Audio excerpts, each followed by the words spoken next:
What's going on, y'all? So today we have the amazing WaterColorist. That is her name. She made me say it. Miss Glori B. So yeah, you know, hang out.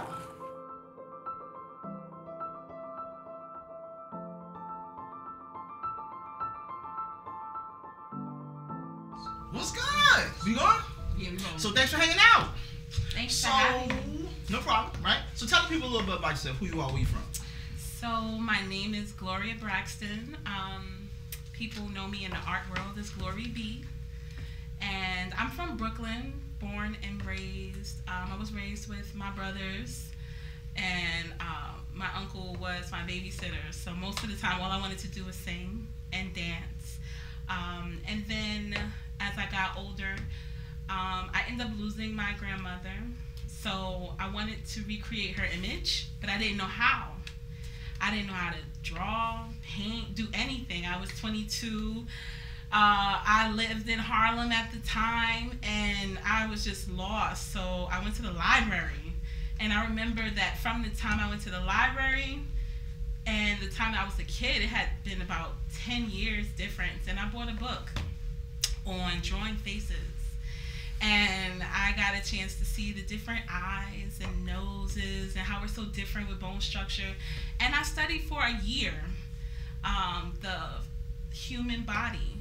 And I ended up doing a sketch of my grandmother that I did not like, because she sang opera and she always took care of others. She always danced, and I enjoyed her so much. I couldn't do it in black and white.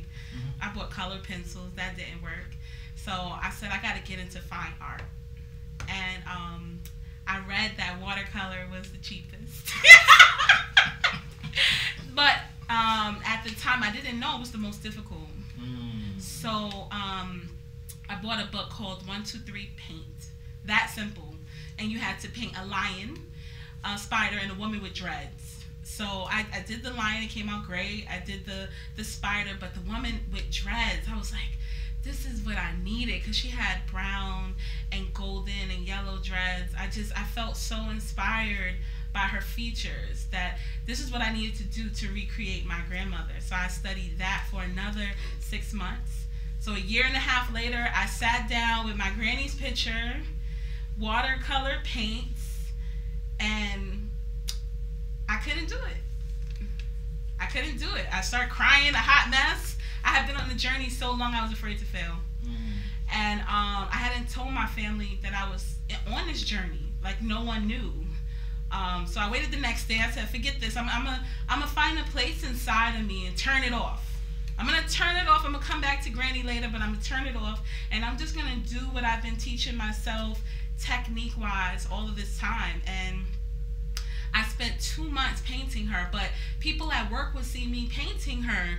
And it was so interesting to see how people were involved in what I was into. I thought I was going to be on this journey by myself. I thought I was going to recreate her and have something special for my mom so that she can have healing, and my aunt and my uncle. And I ended up painting her after the 2 months, and it looked just like her.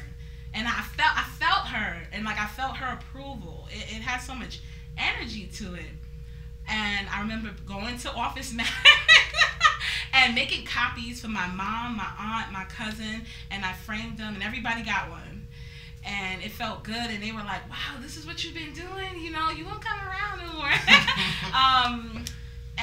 But the journey, I thought it was over, because this is what I set out to do, paint my granny. My mom has the painting, but the people at work were like, hey, did you finish your granny? And I'm like, yeah. And then a girl was like, hey, can you paint my sister? And someone else said, can you paint my wife? Can you paint my child? And I hopped and skipped into a portrait painting business after a year and a half, and only one painting done, which was for my family, but one painting done, and it changed my life. Like, I literally never waited. I learned along the way. I'm probably 275 paintings in right now. That was almost 11 years ago. I paint my granny every 3 years because she's my inspiration. Without her, I would be on the couch in Harlem watching Netflix DVDs and, you know, like just living life. But I got a whole passion. And I was able to not only get healing for my family, but what ended up happening was a lot of people, families that passed on, they would reach out to me.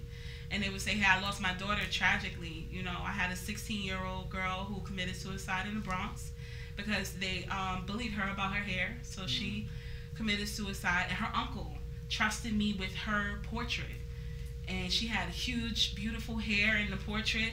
And doing things like that, each time it felt just like my granny. Like that feeling of complete healing and therapy. It's never gone away. Like never. It still exists. That's dope. So it seems like it ended up being like a therapeutic experience. 100% therapeutic. And I wanted to do something special. I just wanted to do something that honored her. And then I found out that a lot of you know, people that were between the ages, let's say 20 living alone to about 40, their walls in their apartments are completely white. Or it's art from when they went on vacation. And it's nothing personal. And I started to read about the healing effects of art. That when you come into your home and there are images that make you happy and proud of family and things that you find joy in, it affects your mood and it attributes to a shorter period of you winding down. So instead of it taking an hour to wind down after a long day of work, it might take 15 minutes, 20 minutes, because the art has relaxed you, seeing your loved ones. So for me, I want to get the paintings on the white walls. That's a part of that's like my mission, you know, along with creating art that does have social impacts. I definitely want, you know, just a single mom that can barely go on vacation, can barely do much. I want her to be able to have a painting of someone that she loves, original, fine artwork in her home, and she paid for it herself, and she can find that joy. That's another part of it. You started painting. You created this whole business around painting. How did you come up with the name Glori B? Oh my goodness. I ran through names. I went through so many names. So Braxton. My name is Braxton and is famously attributed to the Braxton family. And shout out to Tony. Shout out to Tony. We're not cousins. I wanted my identity, right? I wanted to own my identity. And I wanted my clients and my family to go on a journey with me, right? And it was my journey. It had to be about me. I had to empower it. I had to let you know what was going to happen. I'm going to create this art. We're going to do these exhibits. I'm going to meet a bunch of people and make sure we build network.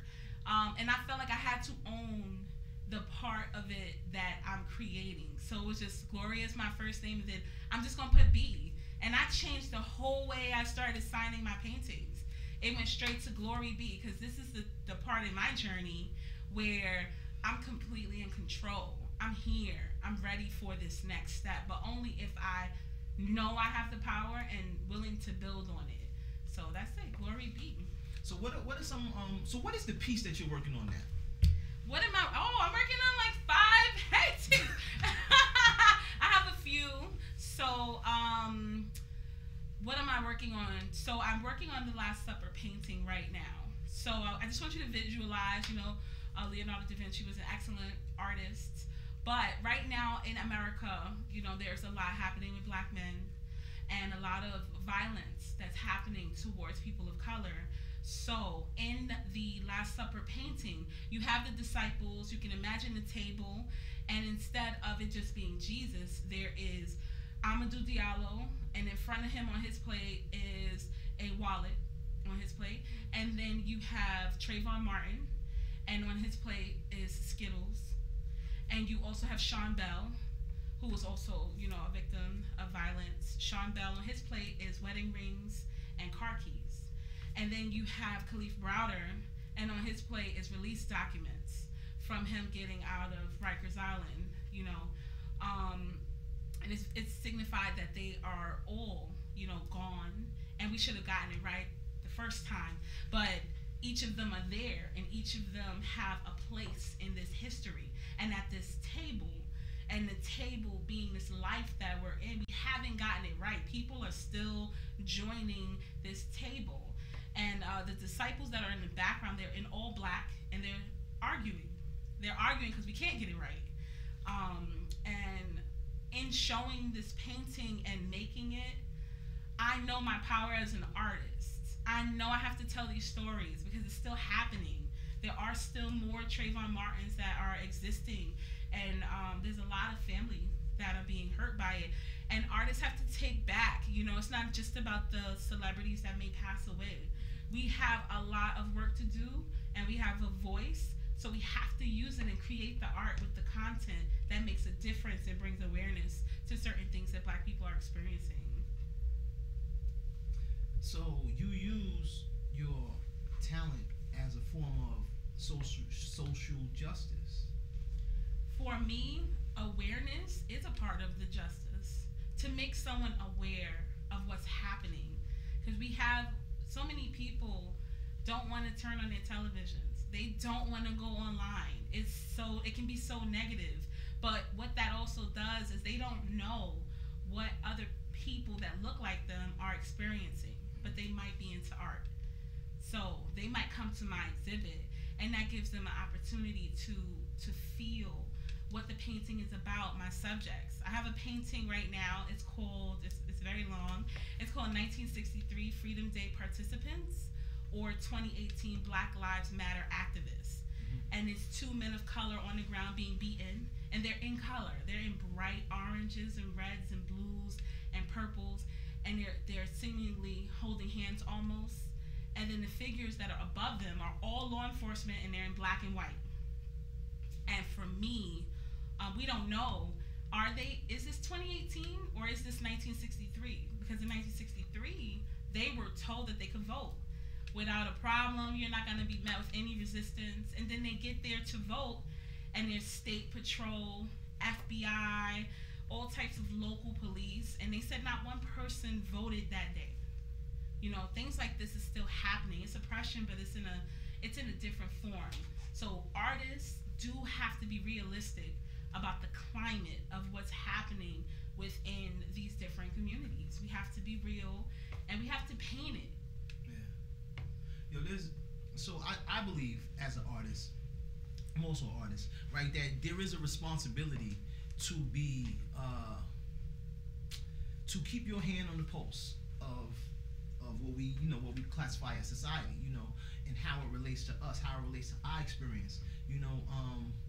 I've done a lot of, thinking about it, I've done a lot of, socially impactful pieces, whether it was music or films, and it's always, in hindsight, I realize it's always me trying to fix something, and I don't know how much I can fix the world with a film, but it doesn't stop me from trying. You get what I mean? So, but in order to actually fix, what's happening, I don't know if we can fix it with a camera, right? I don't know if we can fix it with paint, I just don't know. I've never been in this situation of seeing this situation and then it went awry and then someone fixed it. I've yet to see that happen. You get what I mean? Yes, and that's very powerful. But there has been so many instances in history where there is a problem, like slavery, huge issue, but we didn't know what other slave households and plantations were going through. We didn't have the knowledge of it, so we weren't banded because we weren't sure what was happening over there. The information that even you're giving as a filmmaker, once you put it out there, you're empowering someone. It allows them to get their own weapons within themselves so that they can make certain changes. It could start off with learning something, and now going forward into actually organizing, making it better, making an impact. But if you don't know, or if you're in avoidance of it, you can't do anything about it. Filmmakers inform. Artists also inform, make you aware. We don't know what our audience is going to do with this power. but we can hope that they can get what they need from it in order to be the future that we need, or even the present. Yeah. These children now, they're powerful. They're powerful. And it's images that they see.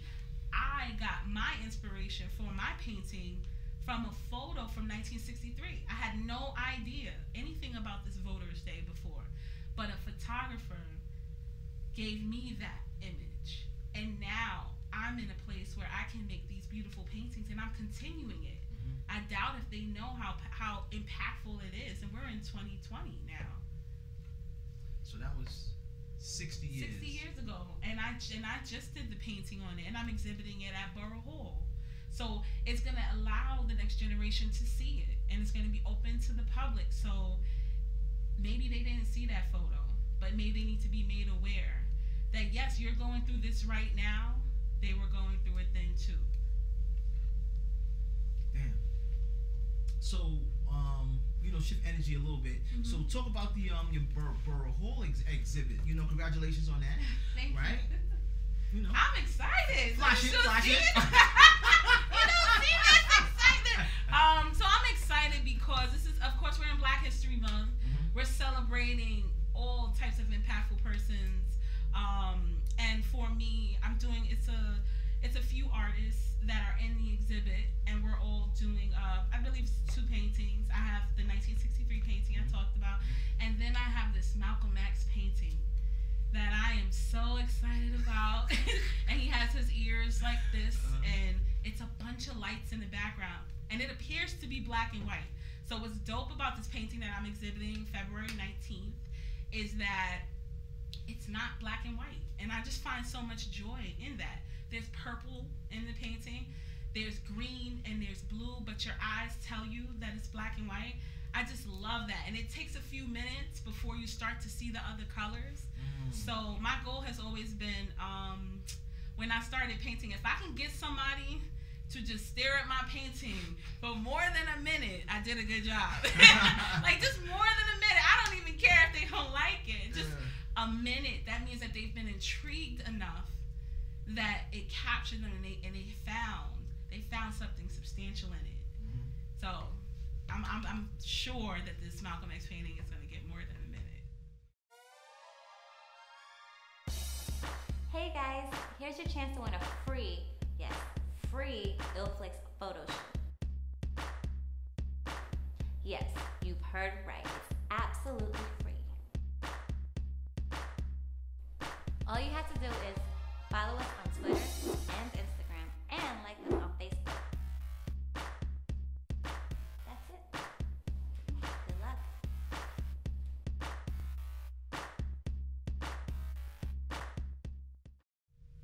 Where did we leave off? The last thing we spoke about was using artwork as social justice, the responsibility as artists, to have certain types of conversations, not just show hands all the time, and happy feet, you gotta actually, put something of substance into whatever your outlet or your medium is. And I get that, and I also get why some people or some artists choose not to do that. It's like, because whatever their outlet is, it's a form of it's an outlet. It's like in the form of escapism.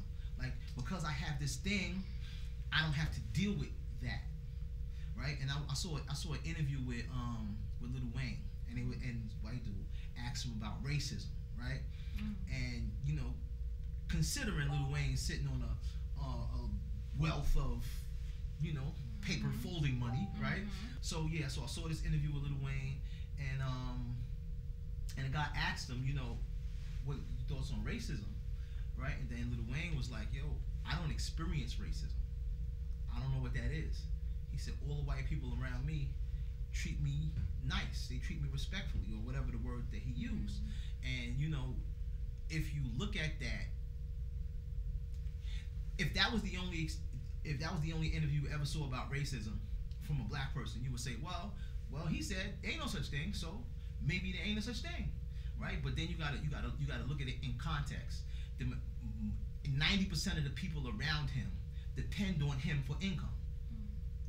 You know, like I don't really go to work and talk shit to the boss if I like, you know, being able to feed myself, right? So there's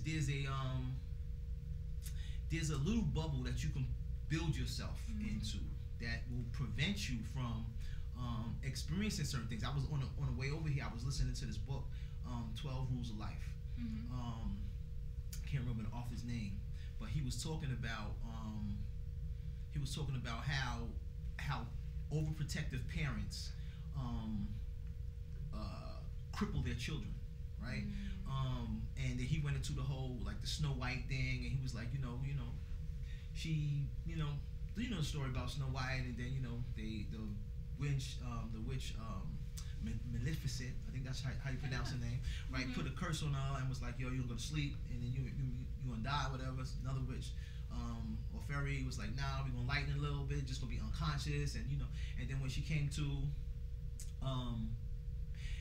the parents did all they could to protect her from the spinning wheel, from the little thing that makes the thread or the yarn or whatever. So they burned all of the ones that they found in the kingdom, and then they locked her in this room. And what he was saying is that they crippled her to a point that it was impossible for her to defend herself against this thing, right? So tie that to the Lil Wayne interview, is that if you look at that as the metric of what to measure racism by, and you think there is no racism because white people are nice to you, that means you have no idea what racism is, because what he's referring to is bigotry, right? People don't spit in my food in front of me, right? They don't slam the doors when I walk behind them. That's not what I was told racism was, right? So I think it's more like an institutional thing, right? It's where when you go to apply for a job, based on what your name is, it determines whether your resume goes on the table or the garbage can, right? School to prison pipeline is another example of that. There's just so many because I've lived a little while, right? And there's so many avenues, or there's so many institutions that are directly impacting people's lives that are geared a certain way. And it is what it is. If I run a business, I'm gonna make sure my family is good, right? That's simple shit, right? But I don't intentionally make sure that somebody else is hurt, and I think that's a little different, Sorry, occasionally I just go on rants, and No, I mean, I'm listening to you. You mentioned that we create bubbles. Artists can create a bubble and be in it forever. They could paint rainbows for the rest of their lives. They could sell rainbows, exhibit them, meet rainbow people, and go on that journey. They could stay on that forever. So there is a conscious choice that I make in the art that I create. There's certain things that I want to do that will incite joy, happiness. But when I am consciously painting and drawing something that has a social awareness to it, I do it there's a weight on it, because I could choose not to, and someone else will do it. People will, of course, they'll do it. Why? I don't have to do it. But when I'm doing it, I'm creating it with the energy that I know the weight of it, and I know that even just doing these brush strokes, what it's gonna come out to be, it might hurt someone. It might make someone else emotional, and someone else might find peace with it. And I just want to put a voice to some of the things that are happening, because now I have the voice. Remember, growing up, I wasn't drawing. I wasn't at the table with the notebook, the pencil. I wasn't that kid. I wanted to dance and I wanted to sing. And being in that space, now that I have it, it's like I'm gonna do everything. So if it matters to me, I'm gonna paint it, because I have that ability to do so now. That's my bubble. I can tap into wherever I want to now. I get that. So intentionally creating you know, create your world, create your, you know, Correct. life is what you make it, you know, Correct. so to speak. So, you know, that's dope. You know, not everybody has that tool, right? That's a tactic that you use, you know, to I guess to control your moods. You know, if you know, if you will. You know, I didn't always understand that dynamic, right? You know, not too long ago I started going to this event called Mindsex, right? And you know, there's a lot of different perspectives, a lot of different you know, interpretations to the same thing, and I was unaware of that also for a while, you know, and I was always looking at things from a me, my, and I perspective, right? And then you don't realize that you are the problem in your life, right? You can't, because this is my movie, I'm the star, and everybody else is just a co-star, or you're a supporting role, you may be an extra, you may not even be able to speak, you know.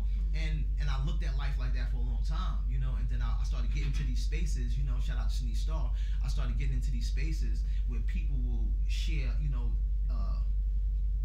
intimate stories about their lives and how they see things, and it allowed me to see the world through somebody else's eyes, you know, like books. You know, my mother, I used to watch Reading Rainbow all the time, right? Right, so you read, and I know I used to read early, I used to write early. I guess that's where this comes from, right? But you know, you can go anywhere. You know, take a look. It's in a book. You know the song. Everybody know the song. No, I know. You know the song? No, but Okay. I understand Yeah, what you you know. say. I know the show. The funny thing about you can, you know, go wherever and do whatever. Yeah. We have choices, right? It's a famous painting where artists, African American people of color artists were upset with the New York Times that they weren't publishing African American art at all. And there was this contest every year that was coming out, and time after time it was a person that was not of color that was winning. So you have all of these art groups that were like, all right, well, we're entering like full-fledged. So it was so many artists. I'm going to say hundreds of artists. So the artist that won it's a painting. You can look it up. It's black people as eating watermelon, and that's the one that won. So it was like it was a way to allow African American people to be in this contest, but the viewpoint, we're gonna show what we want to show. So at this point, for me myself, I don't ask for a seat at anyone's table. I'm just gonna create the art, and there will be people that will like what I do because I'm very into details, expression. You know, the underlying things that someone might be thinking. Somehow, I want you to see that in my paintings as well. So, because when we chase certain things, we might not always get what we want by allowing other people to have a place in where we're going for. So not only has the art like changed my life in general, because I paint all the time, but it's changed me spiritually. Because now I'm forced to know that there's pain in this face, and it could just be someone that wanted a picture done, and I gotta explain to them that this, to them they see a smile. To me, there's some pain behind it, and we have to be real about where we are in our lives. So the art shows me that, because I believe I can see beyond just colors. I'm seeing people and experiences as well. My grandmother had two paintings that she bought, two works of art, let me say that. One of them was Martin Luther King on velvet. I mean, you guys remember the velvet artwork. Everyone had one. So we had Malcolm X. We had Martin Luther King on velvet. And then I remember this day that my grandmother came home with my cousin Ella, and she bought a Nefertiti painting. And she told Ella that they had their own thing when they bought it, but when they got home, now we got this artwork of this beautiful Nefertiti with these pyramids in the background, and it was amazing. Like I remember being like just taken aback, and it's wonderful. It was like wonderment for a while, and then I was like, it kind of does look like Ella. And at the time, she's only like maybe 12 or 11. And so I would have to be 4 or 5. And our whole life, this painting was in our home. Our whole life. Like, this was artwork that was very prominent for us. So we always saw a powerful woman in the house. I didn't want to paint her, but I saw the wonderment in it. I saw the beauty and the colors, and I remember the gold on the pyramids, and I was like, this is amazing. And so what's funny is, being that every 3 years, like I said, I paint my grandmother, I told myself last year, this year, I'm going to paint the painting, the Nefertiti, that my grandmother had bought and brought home. And I'm going to use Ella's face as the picture for the painting. And the craziest part is that I use a app that overlays the picture. So it overlaid a picture of the painting my grandmother bought and Ella's face at the time, and it went right over it. And she's she was 37 at the time.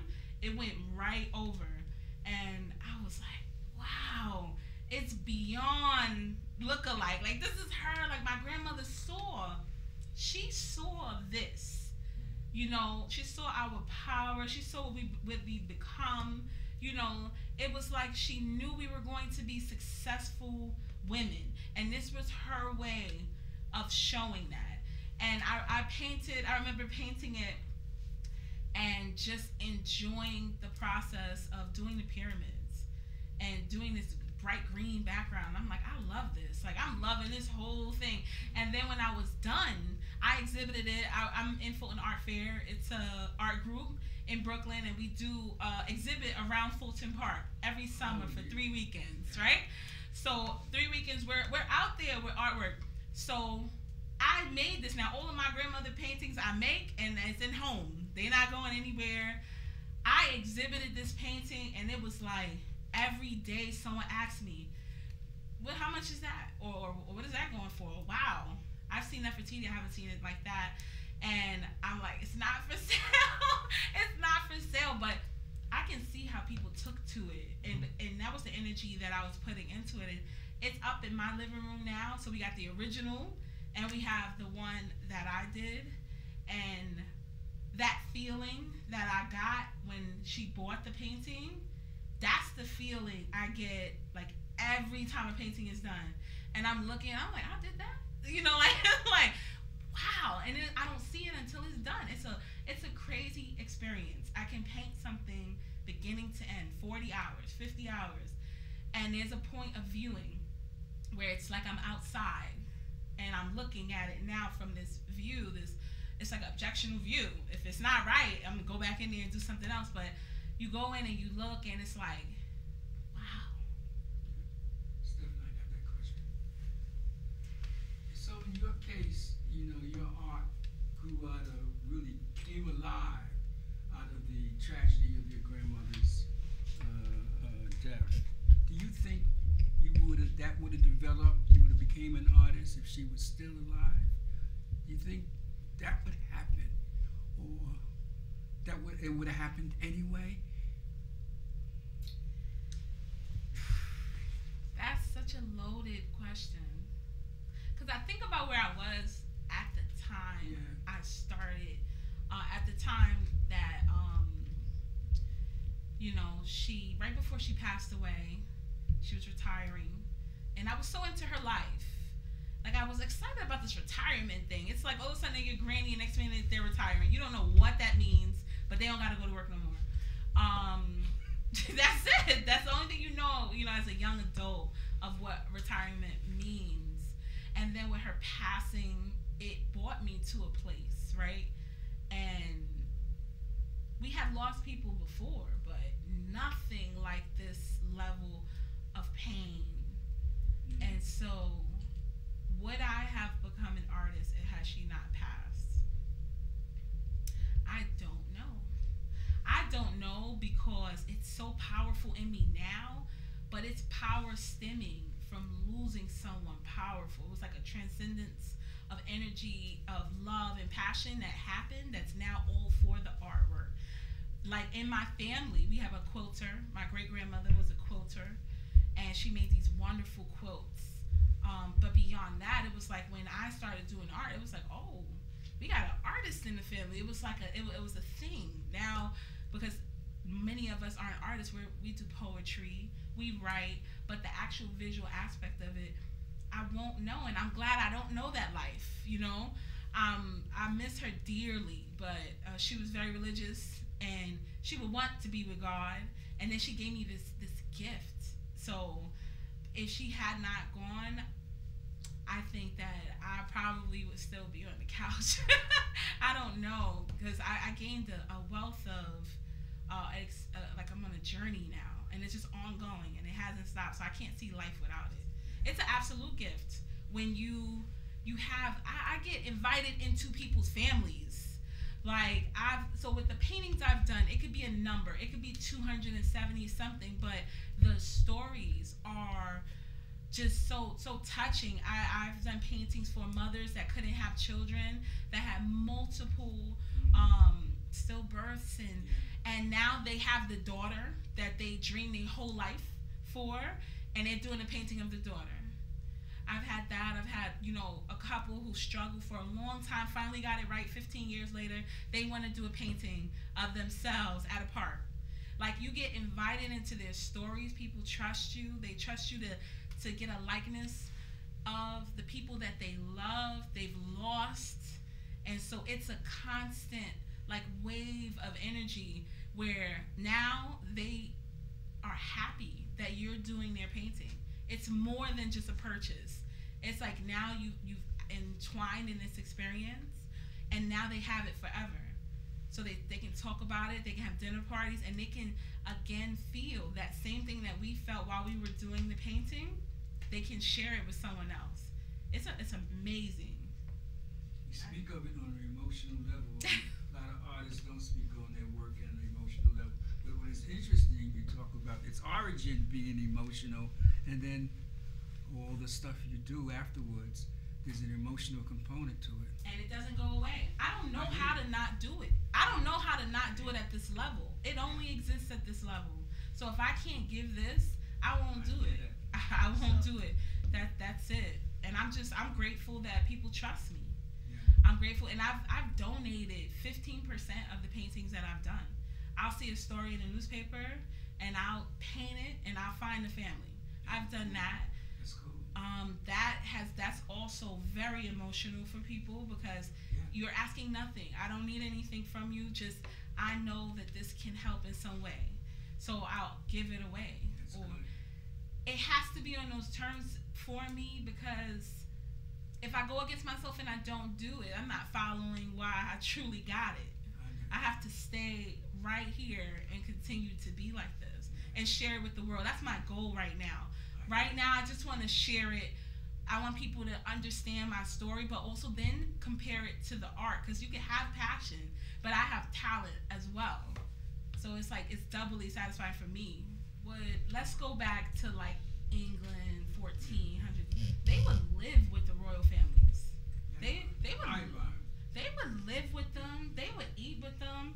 They would spend countless hours in their family, and so they're there for like a month, 2 months at a time, painting you, and they found the love for you. And then someone else would write them and say, "Hey, is this person here? They said that you're getting your portrait done." And they would confirm it, and then they would ask them to come to their palace. And that's how portraitists made their money. They bounced around, but they had, for me, it's like it's an extraordinary life. Because old school, yeah, that's photography. That's photography. We are one and the same. Yours is just quicker. My paintbrush just got a lens on it. That's all. And you see what he did with it, right? Yeah. See how he made you feel with his. Oh, yes. Yes, yeah. I'll take that. That's good. I'll take that. Oh, Okay. man. It's, yo, it's been, I thank you for hanging out with me. Thank you for having me. No problem. No problem. So, thank you guys for hanging out. We see you next time. Come get some headshots. There we go. I gotta figure that out. How do I do that? Yeah. Yo, I want to thank Miss Glori B for hanging out with us. You know, sharing her time, her insight, her perspectives.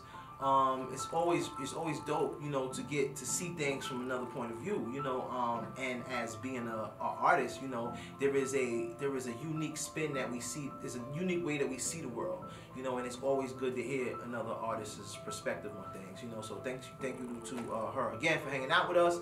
Thank you guys for hanging out. You know, see you next time.